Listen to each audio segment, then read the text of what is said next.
보실 성경 말씀은 고린도서 13장 5절입니다. 너희는 믿음 안에 있는가 너희 자신을 시험하고 너희 자신을 확정하라. 예수 그리스도께서 너희 안에 계신 줄을 너희가 스스로 알지 못하느냐? 그렇지 않으면 너희는 버림받은 자니라. 아멘. 우리가 구원을 받는 데 있어 하나님께서 어떻게 역사하셨는가를 살펴보고 있습니다. 구원의 서정이 여러 학자들이나 또 경험을 가지고서 그 순서를 좀 달리는 합니다만은 대체로 계획주의, 칼빈주의에 있는 사람들은 제가 지금 나열하고 있는 순서대로 이제 설명을 하곤 합니다. 먼저 하나님께서 이 구원을 하시려고 할 때 예정을 이렇게 정하셨다는 거죠.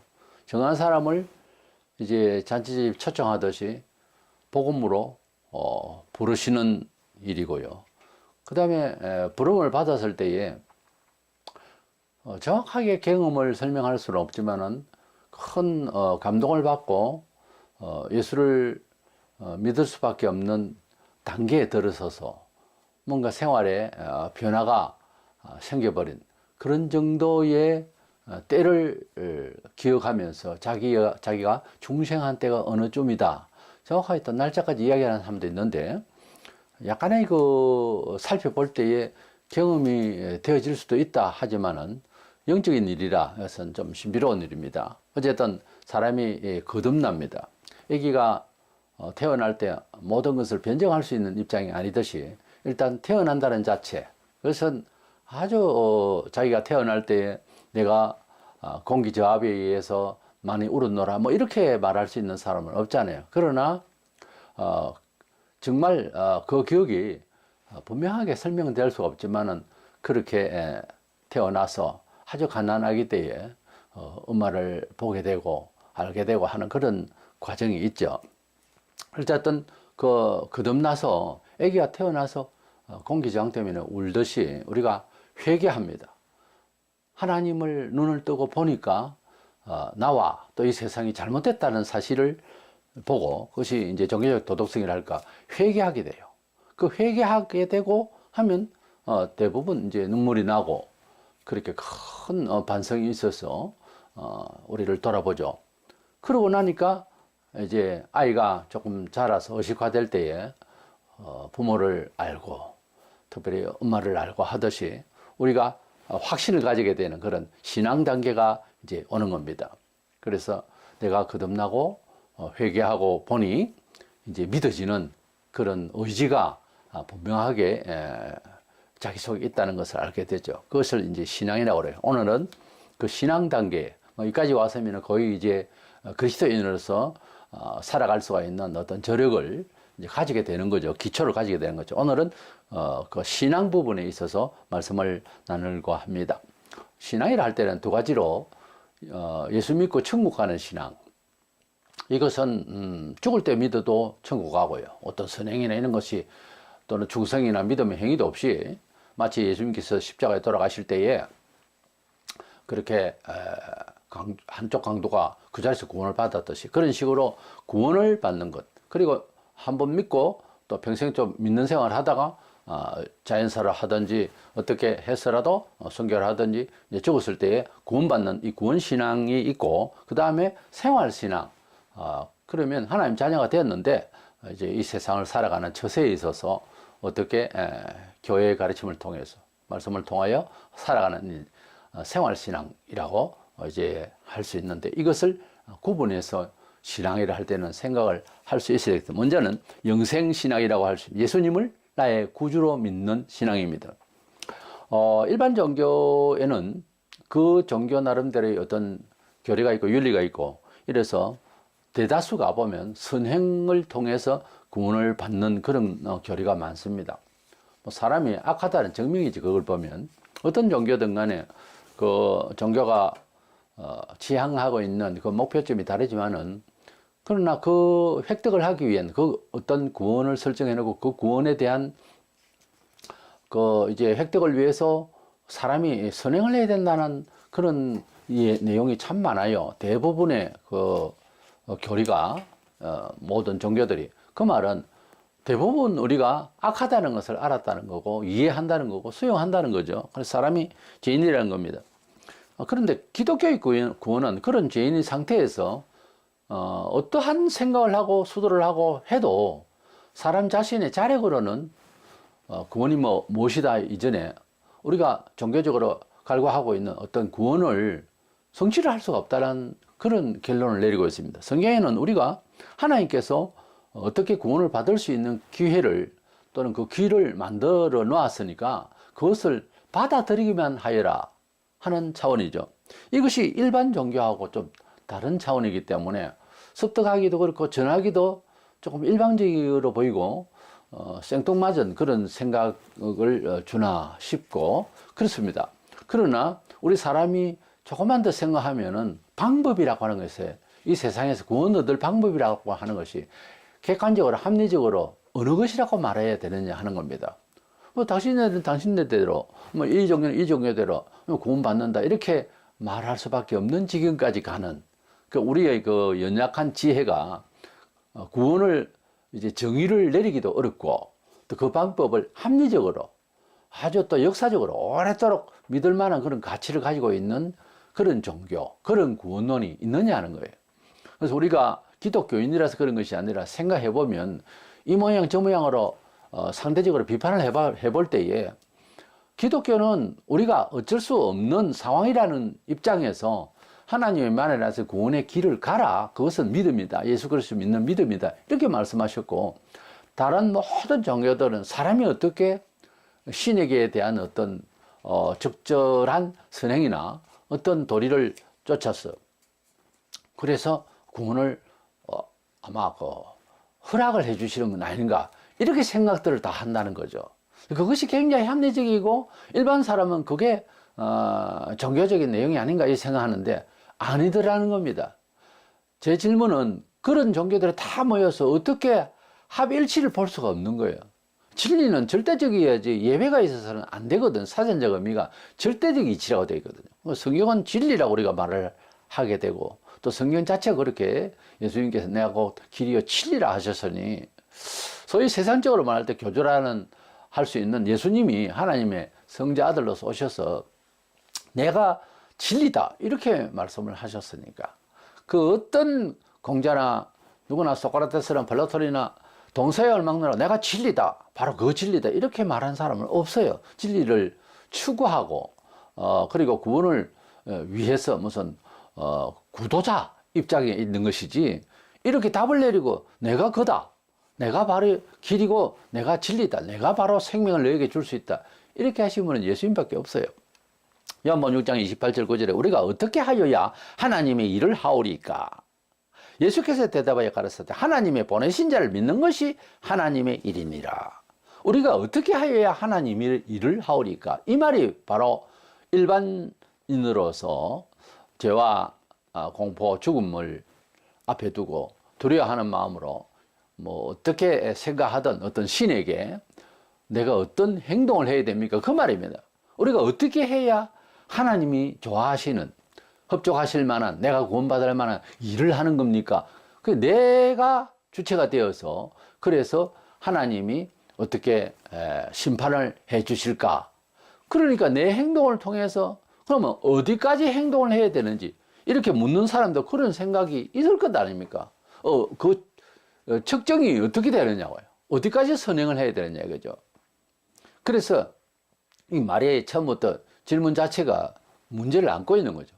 그 완전한 질문이 아니라고요. 그게 콕 집어서 내가 뭐 선행을 얼마만큼 하고 이웃에게 얼마만큼 돕겠다. 내 자산 절반을 나누겠다. 그러면 구원합니까? 이렇게 콕 집어서 말하는 것보다 못하는 거죠. 우리가 어떻게 해야 하나님 일을 하는 겁니까?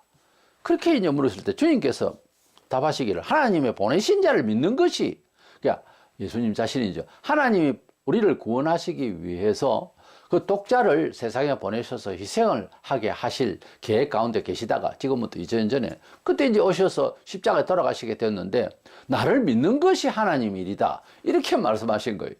그러니까 듣는 사람들이 갑자기 멍해지죠. 어떻게 당신을 믿는 것이 하나님 일이냐? 이렇게 살아라 저렇게 살아라 무슨 교훈을 따라서 우리가 열심히 잘 살아서 구원을 받아야 된다고 생각하는데 보통 종교는 그렇게 생각해요. 그런데 하나님의 아들을 믿는 것이 하나님의 일이다. 이것은 믿습니다 하고 일도 하도 안 하고 생활에 뭐 그렇게 하는 것은 아니고요. 영생구원을 지금 말합니다. 근본적인 구원을 위해서 예수님을 믿는 것을 어떤 예수로 나를 위하여 속죄 제물이 되셔서 십자가에서 처형을 받으시고 그리고 사흘 만에 부활하신 성천하신 재림하실 그 예수를 우리가 믿는 겁니다. 하나하나 다 깨우치지 못하지만 처음 예수님을 구주로 믿는다 할 때 두 가지가 있어요. 하나는 종교적으로 교주를 생각하고 기독교 종교인이 되려고 해서 믿습니다 이렇게 하는 사람도 있고, 그것이 아니고 예수님이 하나님의 아들로 내 죄를 위하여 돌아가신 분으로 확실히 깨닫고 믿는 그런 종류의 사람이 있습니다. 그렇기 때문에 굉장히 조심스러워요. 복음을 전하는 목사로서 분명하게 이야기해야 됩니다. 아이고 그래도 종교가 하나 있어야죠. 이래가지고 전도를 한다면 크게 잘못하고 있는 거예요. 설교를 하는 사람도 마찬가지로 다른 종교는 또 괜찮지만은 뭐 그것도 나무랄 것도 없고 우리 종교가 더 좋아요 이것도 아니에요. 오직 예수님만 구원자고 하나님의 아들로서 신인 양성을 가진 신적이면서도 사람인 예수께서 우리 죄인인 우리 사람의 형편을 아시기 위해서 또 아시기 때문에 지구에 오셨고, 또 하나님 아버지와 중간에서 사람과 하나님 사이에 딱 중재할 수 있는 분은 모든 사정을 잘 아시는 예수밖에 없다 이렇게 믿는 것이 영생을 얻는 신앙입니다. 그것이 안 되고 빌고 있고 축복을 받고 뭐 싶다 해서, 그래서 마음의 안정을 위해서 정서상 그래서 교회를 나온다. 이것은 심판은 냉정하잖아요. 인정을 가지고 구원하는 게 아니잖아요. 그래서 이것은 구원받을 사람의 정서가 아닙니다. 그렇게 믿는 게 아니에요. 교회에서도 그렇게 가르칠 턱이 없고요. 로마서 3장 22절에 곧 예수 그리스도를 믿음으로 말미암아 모든 믿는 자에게 미치는 하나님의 의인이 차별이 없느니라. 이렇게 예수님을 내 구주로 믿는 것은 그 어떤 사람이라도 흉악한 범죄자든 세상에서 제법 뭐 동상을 세울 만큼 뭐 선행이 그야말로 있어 보이고 하는 사람이라도 똑같다는 거죠. 그것을 보여주시기 위해서 십자가에 돌아가실 때 양쪽에 강도가 둘이가 함께 우연히 그날 처형이 되는 날인데, 한쪽 강도는 계속해서 예수님을 욕하고 그러고 있는데 우편 강도는 예수님께 자기 구원을 청했습니다. 자, 둘 다 강도고 이제 사망을 하게 되는 그 모양이 예수 옆에 둘이가 있는 것은 우리들을 상징합니다. 온 지구촌의 사람은 태어난 그날부터 제 죽음을 향해서 가고 있는 거예요. 그런 죄인 중에서 한 사람은 아무 일도 했지 않았고 예배를 드렸습니까? 감사를 했습니까? 아무것도 충성도 없고 선행도 없고 오히려 강도입니다. 그런데 예수님께 청했더니 구원을 받았습니다. 예수님께 찾아왔던 니고데모와 대화 중에 구약 시대에 이스라엘 백성들이 잘못했을 때 광야에서 구리 색깔 띤 그런 아주 무서운 뱀들을 풀어서 물려서 죽고 막 그렇게 하나님께서 벌하셨어요. 그때 모세가 이건 웬일입니까? 이 백성 살려달라고 확 기도하니까 높은 장대에다가 그렇게 빛깔을 가진 구리로 만든 뱀을 올려서 쳐다보면 낫는다고 말해라 그랬어요. 그런다고 낫습니까? 그렇게 해라 이렇게 되겠죠. 그래서 만들어서 순종해서 올렸더니 쳐다보는 사람은 나으리라다. 쳐다보는 사람은 무조건 다 나았어요. 근데 그거 쳐다본다고 뭐 낫냐? 이렇게 불평하는 사람은 계속 죽어갔습니다. 자, 여기에서 니고데모에게 관원으로서 아주 식견도 있고 경험도 많은 사람입니다. 유대 관원이면. 그래서 예수님께서 그와 같이 인자가 십자가에 못 박혀 이렇게 높이 달릴 것인데 나를 바라보고 믿는 자는, 믿는 거나 바라보는 거나, 바라보는 사람도 그 말을 믿고 바라보는 것 아닙니까? 자는 영생을 얻으리라 그랬거든요. 요한복음 3장에 그렇게 대화를 하신다고요. 그래서 기독교는 철저히 믿음으로 되는 거예요, 사실은. 이게 예수님께서 그런 적절한 예를 들은 거예요. 높은 장대 대신 십자가 나무 형틀이고요. 그래서 우리가 구원을 받는 데 있어서 다소 도덕적으로 하나님 앞에 부끄럽다든지 이래가 구원받겠나 이런 식으로 생각해서는 안 된다는 거예요. 제가 잘 아는 어떤 집사인데 이제 인간관계 돈 문제로 술이 돼가지고 평소에 그분이 술을 좀 하시는 편이에요. 술 먹었기 때문에 지옥 간다 그런 건 없어요. 그래서 웬만하면 실수하고 냄새 피우고 하면 안 좋으니까 먹지 말라는 거지, 술 자체가 뭐 죄가 되고 그런 게 아니에요. 모든 기호가 그렇습니다. 절제하는 거죠. 근데 이분이 절제를 잘 못하고 술을 마신 상태에서 고통을 겪다가 자살을 해버렸어요. 살리려고 해도 결국 죽었어요. 그 사람이 죽기 전에 한 말을 내가 전해드렸어요. 야, 내가 이래가지고 구원 받겠나? 이러더랍니다. 우리가 우리 자신이 얼마나 못났느냐, 얼마나 또 잘났느냐, 이런 걸 가지고 구원 받는 것이 아닙니다. 일상에서 그 사람이 찬송도 잘하고 그래도 선행이나 옳은 사람이 돼야 구원 받는가 하는 생각을 했는지도 모르죠. 믿음으로 우리 죄를 다 풀어놓고 주님 나 때문에 그렇게 돌아가셨다며요, 나 그렇게 믿을게요, 이렇게 돼야 되는데 그저 이 모든 죄와 죄짐에 대한 이런 의지를 내가 틀어 안고 있는 거예요. 그렇게 있는 사람들은 수양을 잘 하겠다는 거죠. 그래 남이 수양이 안 되면 막 저주를 하는 거예요. 저래가지고 구원 받느냐? 그건 아니에요. 예수님을 내 구주로 믿는 그 믿음을 가지고서 구원을 받는다는 겁니다. 두 번째 이제 생각하는 신앙은 생활 중에 이러한 믿음을 가진 성도가, 소위 교인이 생활 중에 믿음으로 산다는 이것이 이제 잘 안 됩니다. 이것이 사실은 실질적으로 돼야 저 사람은 천국을 이해하고 있는 사람이다 하고 인정까지도 해줄 수 있는데 이게 잘 안 되거든요. 하나님의 언약을 믿고 예수님을 이제 보고만 해서 이해가 되어서 믿었단 말입니다. 그 이후로 어떻게 예수님을 소위 잘 믿고 사는 생활이냐, 그것도 잘 믿는 태도를 취해야 구원받겠다가 아니고 실생활에 이제 소위 말하는 종교 생활에 덕을 입을 것이냐, 그렇게 설명할까요? 그겁니다. 그래서 생활의 은총을 위해서 어떻게 살 것이냐, 그것은 처음에 들었던 복음과 같이 하나님의 말씀 안에서 사는 처세로 돌아서야 됩니다. 생활의 매뉴얼이 성경이라는 거죠. 이게 잘 안 돼요. 이게 잘 안 돼요. 평생 우리 몸에 체질이 그래요. 사는 것은 세속적인 계산법으로 살려고 그러고 항상 그게 유혹을 하고 몸에 아예 붙어 있어요. 그래서 이게 떼내는 작업이 더 중요해요. 하나님의 뜻대로 선택한다고 하면서 이건 황당할 때가 참 많습니다. 왜냐하면 당장 손에 잡히는 게 아니거든요. 이런 방법으로 선택을 하고 이런 방법으로 절제를 하는 것은 누구나 모험이에요. 굉장히 힘들어요, 그게. 근데 믿음이 아주 강화되어 있는 사람들은 매 순간마다 문화에 대해서 대처할 때 하나님 말씀대로 탁탁 잘 챙기는데 그게 그렇게 어렵습니다. 마태복음 6장 33절에 그런즉 너희는 먼저 그의 나라와 그의 의를 구하라. 그리하면 이 모든 것을 너희에게 더하시리라 그랬습니다. 이 모든 것, 앞서 이제 말씀을 보면 우리가 세상에서 먹고 입고 살 모든 의식주 생활과 매 순간마다 여러 가지를 염려를 하고 삽니다. 우리가 염려가 되지 않는다면, 예를 들어서 경제 활동에도 다 염려가 깔려 있죠. 근데 그렇게 많은 염려가 없으면 남의 것을 착취하지 않잖아요. 많이 가지고 있으면 편안하리라 하는 이런 잘못된 계산법, 헛된 생각을 염려로 이제 가지고 있을 때에 이제 오버하는 거죠. 불법을 자행하고. 왜? 염려가 되니까 좀 더 가지겠다는 거죠. 이런 염려되는 이 부분이 많으면 사람이 불의하게 됩니다. 근데 염려가 안 되고 뭐 철이 안 나서도 그럴 수가 있지만은 자족하고 그런 사람은 그렇게 염려가 많이 없기 때문에 욕심을 많이 과도하게 부리질 않아요. 그래서 자족하는 것은 참 좋은 겁니다, 사람이.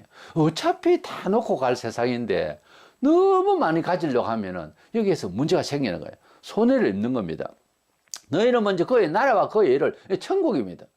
우리가 지상에서 자기 조국과 이웃이 있지만은 그것은 삶의 터전에서 복음을 빛나게 하기 위한 대상일 뿐이지, 이 자체를 문화에 우리가 자연을 훼손하거나 또는 여러 가지 문화생활에 있어서 잘못되게 해가지고 공기를 나쁘게 하고 뭐 하는 것을 하지 말자.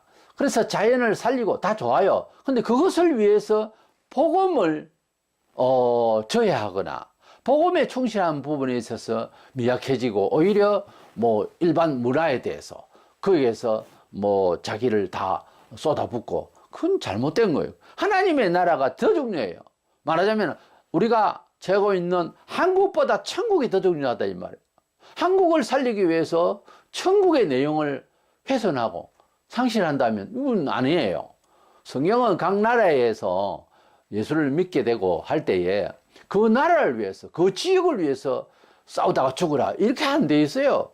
어떤 면에 있어서는 히브리인들이 헤브루를 하면 강을 건넌다는 말인데, 유대인들이 보면 유목민 생활에서 뭐 떠돌이 생활 비슷하다 하잖아요.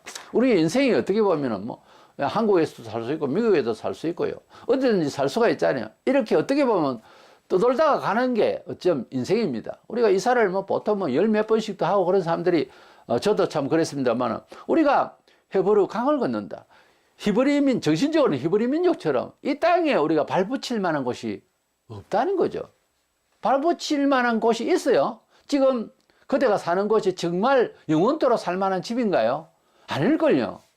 조금씩 다 불평이 있을 겁니다. 이 세상은 그렇습니다. 하나님의 나라는 완전합니다. 하나님의 나라는 성경에 일컫기를 본향이라고 그랬어요. 우리의 본향이라고 그랬어요. 우리가 정말 영원토록 거주할 곳이라고요.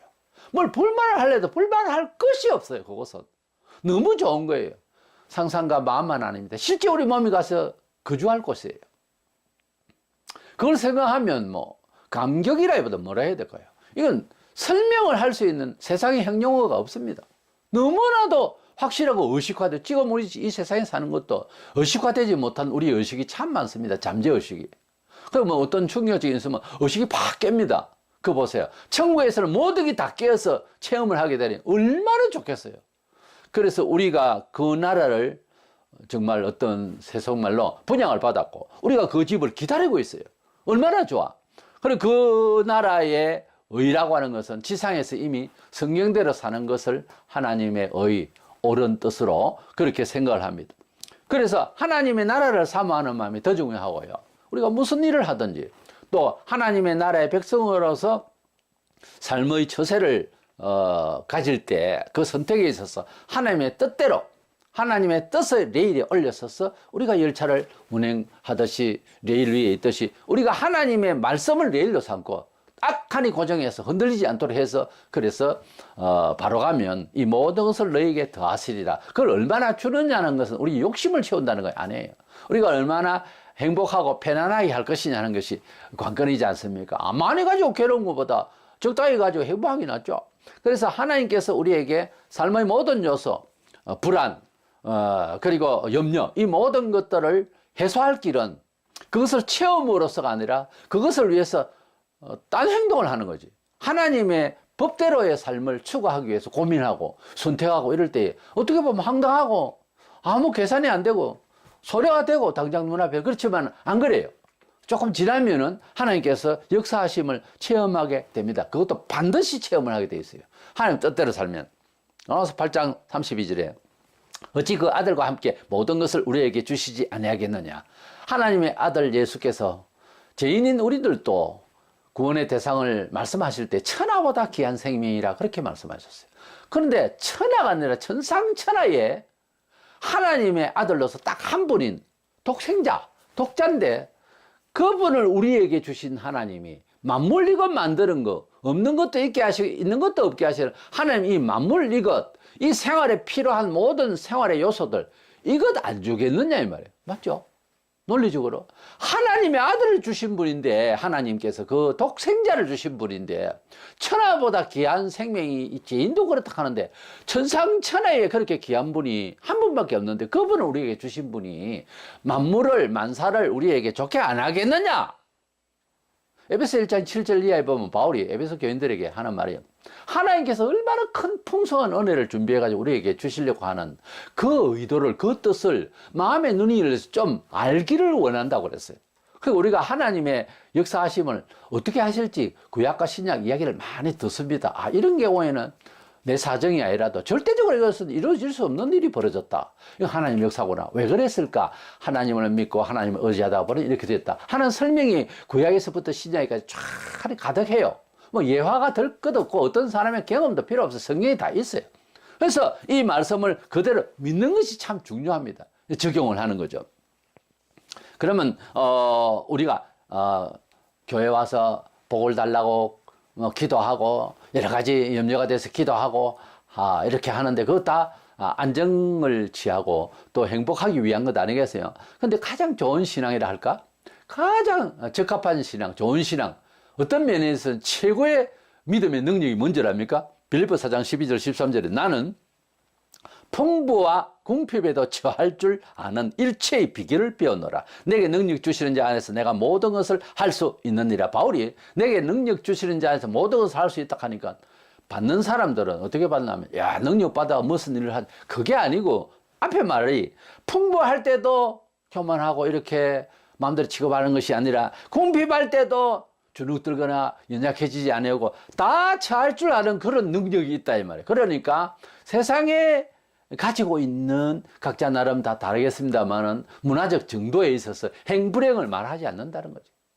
사도들이 다 보세요. 물질이 축적한 게 아닙니다. 오늘날 대형교회 목사들이 돈을 엄청 축적하고 이런 스타일이 아니에요. 우리가 교회는 또는 지도자는 사도적 신앙을 물려받았다 그렇게 보통 표현해요. 사도들이 가졌던 믿음이 사실은 우리의 표상이 아니겠어요. 근데 그렇게 닮아야 되는데 전혀 아니에요. 지금 보면 그들이 뭐 돈을 축적하고 집을 샀습니까? 뭐 엄청 뭐 부자입니까? 땅을 샀습니까? 아니에요.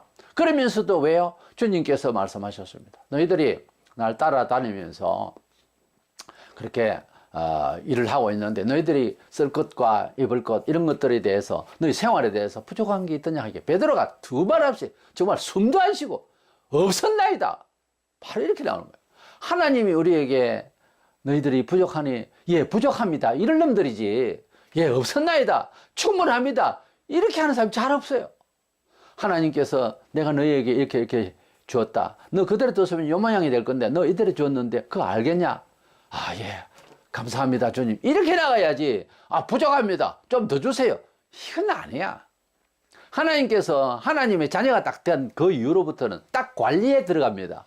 관리에 들어가고 얼마든지 부어주실 수 있으나 그거 많이 가진다고 해서 다 되는 게 컨트롤 할 수 없어요. 졸부라고 갑자기 부자가 되면 망합니다. 그래서 하나님께서 다 적절히 주시니까 우선 영적으로 잘 되도록 하나님이 늘 훈련하시고 그래요. 또 부지런해야지. 부지런하지도 아니고 기도 조금 하고 엄청난 부자가 되기 그건 아니에요. 그렇게 믿는 것 아니에요. 이거 뭔가 누군가 잘못 가르친 거예요. 바울은 풍부할 때도 잘 줄 알고 사람이 너무 이제 비난 생활을 하다 보면 그렇습니다만 너무 궁상맞아도 안 맞아요. 이제 풍부한데도 그 풍부를 즐긴다기보다 그것을 적절히 취급할 줄도 알고 약해도 주눅 들지 않는다는 거죠. 당당하다는 거죠. 그런 그 면모를 가지고 사는 것이 참 잘 믿는 겁니다. 그 사람은 감당을 할 수가 없죠. 이제는 뭐 세상적인 거 가지고 시험할 수 있어요. 뭐 많으나 적으나 아무 상관이 없는 사람이에요. 소위 그 불교식으로 말하자면 이제 도의경이 올라간 거죠. 우리가 믿음으로 물질에 대해서 우리의 재산이나 문화생활에 대해서 우리 정서가 어찌해야 되냐면 이렇게 돼야 되는 거예요. 많으나 적으나 관계없다는 거지. 하나님께서 힘 주시면 되는 거고 하나님께서 힘 주시면 약한데도 주눅 들지 않고 사는 것이고 하나님께서 힘 주시면은 많은 것도 내 취급할 수 있어. 이렇게 돼야 되는 거예요. 그래서 우리가 뭐 좋은 게 좋다, 많은 게 좋다 안 합니다. 다다익선 아니에요. 성경은 다다익선이 아닙니다. 많은 것이 다 좋다 천만에요. 그러면 어디까지 가냐면 교회가 크기만 하면 일단 뭐 죄가 좀 있어도 묻어질 것이다 천만에요. 요한계시록 2장 3장에 보면 아시아 7교회, 에서부터 사빌라 7교회에 나오는데 에베소 교회 보세요. 크게 부흥됐어요. 근데 주님께서 일단 수고는 했다 그러나 첫 신앙이 없으니까 날려버린다고 그랬어요. 초대를 옮기리라. 아시아 7교회 중에 스무나 교회와 필라델피아 교회가 참 칭찬만 받았어요. 근데 그 교인 수가요? 적어요, 오히려. 교인 수하고 아무 상관이 없어요. 주님께서 교회를 세우실 때에는 작은 빛이든 큰 빛이든 빛이 나라고 그랬지. 뭐 빛 옆에다가 꾸미고 거기에 장미를 꽂고 아주 번쩍거려 그게 아니에요. 오히려 그러면은 불빛 오히려 막힌다고요. 그러니까 작은 불빛이든 큰 불빛이든 불을 이제 비추어서 어두운 세계를 밝게 하여라 그거지. 작은 빛이든 아무리 컴컴해도요. 우리가 그 처지가 뭐 그 규모가 나름대로 크면 또 불이 많이 필요하겠죠. 근데요. 작은 불씨라도요, 웬만하면 캄캄할수록 더 빛나요. 그것이 더 이제 영역이 더 잘 보여요. 충분히 보일 만큼은 다 돼요. 그 작은 빛이라도. 빛만 되라고 하는 거예요, 빛만. 그 수요가 많다고, 많이 그러면 장식을 하기 위해서 할 수도 있지만은, 그러나 뭐 적절하면 30배면 30배 맞는 불을 하나 켜면 되지. 그게 많이 켜서 뭐 어떻게 하고요. 더 부시면은 또 우리 몸에도 안 좋고, 보기도 안 좋아요. 사실 눈빛도 그렇고 힘들어. 너무 빛나도. 그러니까 우리가 너무 장식을 하기 위해서 하듯이 그렇게 하지 말라는 거예요. 우리가 하나면 하나, 열이면 열, 빛만 나면 되는 거예요. 의의 빛만 잘 발휘하면 되는 거예요. 우리는 그렇게 이 세상을 살아가는 데 있어서 삶의 요소가 우리를 하여금 염려케 하고 불안케 하고 그렇게 하더라도 이런 모든 삶의 요소, 이 모든 문화적인 요소들 때문에 우리가 하나님 앞에서 기도하게 될 것입니다. 근데 그 기도할 때에 먼저는 하나님의 말씀 안에서 예배를 주일 성수, 예배를 잘하고 기도 생활하고 전도 생활도 하고 봉사 생활도 하고 교회 중심, 하나님 중심, 성경 중심으로 살아가는 것부터 잘하면 이 모든 것을 하나님께서 도와주신다. 이것이 우리 한국교회 현재 잘 안 되고 있어요. 완전히 만수 한 방에 뭘 다 해결을 다 하려고 그러고 하룻밤에 기도하고 막 완전히 막 큰 부자 되려고 모든 문제를 다 해결하려고 그러는데 그게 소위 투기식으로 신앙은 투기가 아닙니다. 씨 뿌리는 비워보세요. 적어도 1년이 걸리고 어떤 거는 농부가 씨를 뿌리고 김을 메고 그 과정이 다 있듯이 신앙생활에 그렇게 되어야 됩니다. 우리 몸이 신앙생활을 그대로 완전히 기계가 되어지지 아니하고 그렇게 안 되도록 죄가 가득한 인간입니다. 그렇기 때문에 많은 훈련이 필요하고 마침내 말씀의 언약대로 무엇을 받기까지는 좀 시간이 걸려요. 그래서 우리 경험과 함께 성경에는 그렇게 말씀하셨어요. 왜? 우리가 죄인이니까 그래요. 죄의 체질이 되기 때문에 말씀에 즉각적인 역사가 안 난다고. 훈련을 많이 받으면 즉각적인 역사를 조금씩 경험하게 돼 있어요. 그러나 처음에는 그렇게 안 된다고. 어떤 사람은 평생 그게 안 돼. 왜? 자기를 죽이는 일을 못 해봤거든. 하나님의 처세대로 가는 거는 이러다가 어쩌지? 이런 경우를 만난다니까요. 그걸 하겠냐고. 이거는 모험심이 아니면 정말 어떻게 보면 안 돼요. 이건 어쩔 수 없는 거예요. 다 그렇게 경험을 하고 나면 이게 이런 식으로 되는구나. 이제 깨닫는 거죠. 하나님 말씀은 아포칼립시스 계시예요. 계시는 뚜껑을 열어줘야 보이거든요. 근데 이론적으로 논리적으로는 믿는다고. 근데 그대로 적용하는 것은 우리 몸에 뼛속 깊이 세속적인 합리적인 사고가 있기 때문에 그게 실천하기 그렇게 힘듭니다. 남은 실천해가지고 잘 되어 있죠. 예를 들어서 그러면 뭐라 합니까? 웃깁니다. 남 잘 되는데 박수치기 싫어하는 한국 사람들은 하나님 은혜를 주셨다고. 하나님은 은혜를 그 사람 주고 너한테는 안 줬냐고. 그 사람 고생하고 그 사람 열심히 살아보여서 관여하고 있는데도 당신은 특별해. 당신은 특별히 은혜를 받을 만해. 이건요. 잘한 건 내 탓이고 못한 건 조상 탓이라고 그 모양으로 사니까 안 되는 거예요. 신앙 경험이 없고 그러니까 간증할 거리 있고 맨날 남의 얘기만 듣고 그러지 마세요 좀. 똑같아요 사정은. 그래서 하나님 말씀대로 선택하고 그리고 처신해 나가는 것은 당황스럽다.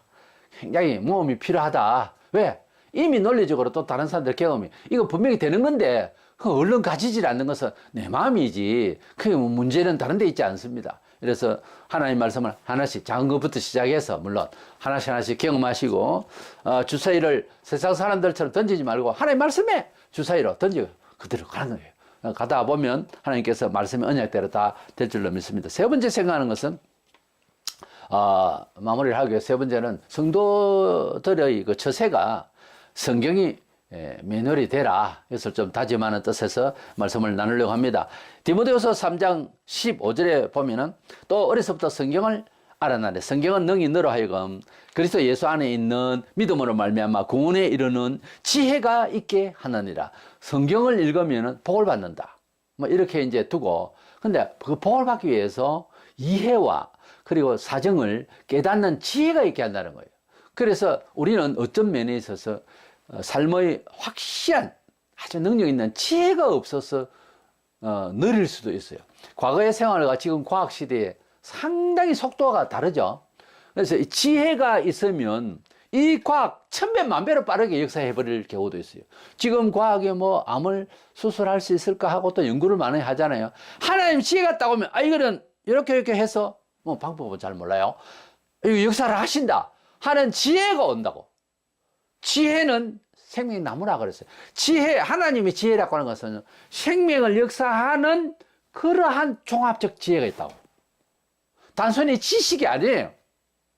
지혜는 하나님께서 역사하시는 힘이 탑재되는 지식이라요. 그래서 그 지혜를 받도록 해야 돼요. 야고보는 말하기를 뭐 잘 안 돌아가고 힘들면 지혜를 구해라. 하나님께서는 구하는 자에게 지혜를 주신다 그랬어요. 그 지혜의 그 매뉴얼이 뭔가 사실은 성경이에요. 이미 답이 나와 있어요. 그래서 성경대로 살면 지혜가 생긴다는 거예요. 엉뚱하게도 성경대로 살면 교회 생활 잘한다 싶어도 안 그래요. 성경대로 살면 교회 밖에서도 신앙생활을 잘 하게 되는 삶의 처세가 다르게 돼버려요. 그것이 지혜예요. 처음에는 저 사람 주일 성수한다고 오늘 장사 안 하네. 사업도 문 닫았네. 저 사람 저 바보다. 이 지혜가 없는 것 같죠? 시간이 지나면은 사람이 6일 동안 열심히 일하고 5일 근무제기 잘못됐습니다. 6일 동안 열심히 일하고 하루를 푹 쉬는 것이 하나님의 은혜로 잘 되어진다는 지혜와 은총을 받는다고 하는 것을 우리가 들었습니다. 그럼 그렇게 행동합니다. 그러면 세상 사람들 합리적으로 계산이 안 맞는 거예요. 하루 벌이가 없어지잖아요. 그리고 또 거기에 플러스 알파로 손님도 떨어지잖아요. 가령 장사를 하면. 그런데 시간이 흐르면서 사람이 6일 동안 열심히 일하고 하루 쉬는 것이 몸에 좋고 사업에 훨씬 더 유익하다는 결론이 나왔어요. 이미 그는 발표가 있다고. 자, 지혜가 뭐냐? 우리는 하나님의 말씀대로 경외하고 뜻대로 사는 것이 지식의 근본이라. 자문서 1장 7절. 그래서 처음에는 종교적으로 행동할 수 있어요. 자기 생각에는. 그런데 그것이 알고 보니까 한참 동안 과학자들이 연구하고 결론 내려보니까 그 말이 맞다는 거죠. 그러니까 뭐죠? 하나님 뜻대로 살면 뭐다? 지혜롭다. 자, 오른밤을 때리면 왼밤도 돌려대라. 오른밤은 뒤에서 내 뺨을 때린 거죠. 돌아서면 또 한 방 더 때리면 이 왼밤이 맞는 거죠. 해석을 해보면 그래요. 이거 기분 되게 나쁜 거죠. 그러면 누가 때렸다. 잘못하고 때렸지. 오른쪽으로 돌렸는데 또 때렸다. 때리고 나니까 아니다. 잘못됐다. 바로 고소하죠. 119 부르죠, 요즘. 근데 성경에 있는 대로 해본다면 힘이 들어요. 분명히 해보나. 그 용서할 때 뭐가 좋지? 이야, 여러 가지 가변적인 일들을 다 추리를 해보면 용서하는 게 훨씬 유익합니다. 훨씬 유익합니다. 그래서 하나님의 말씀대로 따라간다는 것은 뭐다? 지혜를 얻는 거예요. 그것이 바로 지혜로운 거라고. 이게 이해가 됩니까? 얼른 이해가 안 되는 거죠. 조금 경험을 해보신 분들은 이해를 하실 거예요, 제 말을. 그래서 하나님의 말씀대로 성경대로, 그 말입니다. 성경대로 처신을 해나가면 굉장히 힘듭니다. 화가 나고 분노가 나서 너무 이렇게 머리 치솟으면 나 예수 안 믿어 이까지 갑니다. 근데 그거를 넘기면 훨씬 잘했다는 지혜로운 결과가 나오는데 어떡해요? 능력을 행사하고 굉장한 인기도 있는 목사라도 심판날 하나님의 말씀대로 하지를 않아서 그 어떤 내용으로 하지 않았는지는 구체적으로 없어도 버림을 받는 경우가 있어요. 마태복음 7장 22절로 23절 그런 사람이 나온다고. 예수님 말씀에 말씀의 씨를 제대로 농부가 벼를 불고 보리를 뿌리고 그러면은 분명히 그 씨 뿌린 대로 날 것 아닙니까? 한 마리를 뿌리면 한 마리에 대한 어떤 영향이 있을 것이고 한 대를 뿌리면 한 대 뿌린 만큼 나올 것 아닙니까? 하나님의 말씀을 씨에 비유하거든요. 분명히 하나님 말씀대로 해야지. 아니 벼를 뿌리는 벼 나락을 이제 자라게 하고 하려고 그래서 쌀을 먹겠다고 벼씨를 이렇게 뿌리지를 아니하고 벼씨 닮은 뭐 자갈이나 이런 걸 뿌려놓고 이제 벼를 기다린다 하면 그게 말이 되는 겁니까? 그런데 교회 내부에서 또 세상 사람들이 그러고 있다고요. 이건 웃기는 이야기예요. 그렇게 자기를 속일 수가 있냐고. 하나님의 말씀대로 살고 되니 안 되니 이 소리를 하세요. 하나님의 말씀대로 산다고 해요. 목사님 이렇게 됐는데 내가 너무 이렇다. 그러면 하나님께서 나를 도와주시나 안 도와주시나 그러면 내가 얼마든지 설명을 해드릴게요. 네. 그런데 그거 아니고 할 짓은 하도 안 하면서 기본적인 생활이 없으면서 되니 안 되니 하나님 있니 없니 이러면 이건 안 되잖아요. 가나안 신자라고 교회를 안 나가는 예수 믿는다는 사람들이 전국에 한 200만 명 이상 깔리다 하는데 사실은 다 그런 사람들도 예수님을 제대로 구주로 믿었다면 돌아와야 됩니다. 그리고 제가 느끼기에는 예수님을 구주로 믿은 사람이 아니에요. 조금의 시험에서 걸려 들어가지고서 자기를 못 참은 거예요. 그것까지 하나님 책임이 없습니다. 누구나 다 시험대에 있습니다. 그리고 누구나 다 참아야 돼요. 그대만 뭐 특별한 사람 아닙니다. 그건 교만이에요. 고린도후서 9장 6절에 이것이 곧 적게 심는 자는 적게 거두고 많이 심는 자는 많이 거둔다 하는 일이다 그랬어요. 우리가 같은 콩을 심었고 팥을 심었는데 많이 심으면 아무래도 수확량이 많겠죠. 그런데 충성이 부족하고 하나님 말씀대로 선택하는 요소마다 횟수도 없고 그런 경우도 적은 사람이 그런 경험을 많이 한 사람 앞에서 왜 당신하고 내하고는 다르지? 이렇게 할 수 있느냐 이거예요. 때문에 우리가 자기 역량을 물론 물질적인 거 가지고 이야기하자는 거 아닙니다. 하나님께서 믿음을 가지고서 말씀을 지킨다고 서머나 교회, 빌라델피아 교회 그 교회는요 아주 예수밖에 모르는 사람이고 진리밖에 모르는 사람이에요. 그런데도 큰 교회가 되고 예배당 틀을 크게 사서 비전이 있고 뭐 그런 거 없어요. 우리가 믿음을 잘 지킨다고 하는 것이 꼭 그렇게 외향적으로 잘 돼야 된다는 법은 없어요. 잘 믿는데 영은 참 밝은데 물질적으로 그렇게 사회적으로는 그렇게 잘 돼 있는 사람이 아닌 사람도 더러더러 있습니다. 그런데요 교회에서 그 사람이 없이는 안 될 정도로 영이 살아있는 사람도 있어요. 또는 사회적으로는 돈 좀 벌고 펜트하우스에 살고 아주 멋을 부리는 건 몰라도 사업하는 건 완전 불법으로 굉장히 위험한 사람이에요. 뭐 목사가 이런 말 하긴 못하지만 확신할 수는 없지만 구원 문제까지도 나는 그 확신을 못합니다. 그런 사람은 아예 불법을 행하고도 아예 뭐 잘못을 생각 안 하는데 어떡해. 그러면서 끌고 모아서 좋은 집에 산다. 아주 은혜를 받았다. 말도 안 돼요. 말도 안 돼요. 그 사업가는요 내가 아는 사람은 11조도 안 낸다고 그래요. 낼 필요가 없다고 믿는 거죠. 그러니까 종교인이죠. 그냥 그런 사람 많습니다. 우리가 성도의 처세가 하나님의 말씀이 되어야 되고 하나님의 말씀이 되어야 되는 것은 세상 사람들이 생각하는 지혜보다 훨씬 앞서 있다는 거예요. 결과가 가보면. 그래서 하나님의 말씀대로 매뉴얼을 찾아서 살아가는 것이 가장 유익하다. 오늘 신앙에 대해서 한번 짚어봤습니다. 먼저는 예수님을 믿고 구원받는 신앙. 이것은 한 번 믿어서 영원히 갑니다. 확실히 믿었으면 확실히 영원히 가는 거예요. 죽는 날까지 이 믿음을 놓치지 못합니다. 원래. 그 다음에 생활신앙이 있는데 이것은 하나님의 뜻대로의 삶을 먼저 추구할 때에 잘 되어지는데 그 매뉴얼이 성경이다. 이 말씀을 들었습니다. 하나님의 말씀을 우리가 생각을 할 때 자기 경우 혹은 시대적인 어떤 시민의 가치의식 그런 것에 우리가 섞으면 안 됩니다. 그래서 섞지 말고 언제다 변치 않는 하나님 말씀 지금도 20세기 전보다 더 큰 역사도 하실 수가 있어요. 우리가 각 처지가 다 다르지만은 예수를 구주로 믿는 사람은 천국에 대한 큰 소망, 너무 큰 기쁨을 우리가 안고 있습니다. 그 이상 하나님의 나라와 그 일을 추구하는 그 매뉴얼인 성경을 따라서 살기만 하면 반드시 은총을 받는다고 해서 믿으시기 바랍니다. 하나님은 변치 않으셨어요. 성경대로 선택해서 공의와 하나님의 복음 안에서 예수 그리스도의 정신으로 살아가면 조금은 좁고 협착하여 사람들이 다 따라가지 못하는 좁은 길이라고 하셨어요. 이미 각오가 돼야 됩니다. 그러나 반드시 생명을 얻고 또 풍성이 얻는 은총의 날이 이 지상에서도 경험하게 됩니다. 이 점을 알고 신앙인으로 그야말로 말 그대로 신앙인의 처세가 되시기를 주의 이름으로 축원합니다.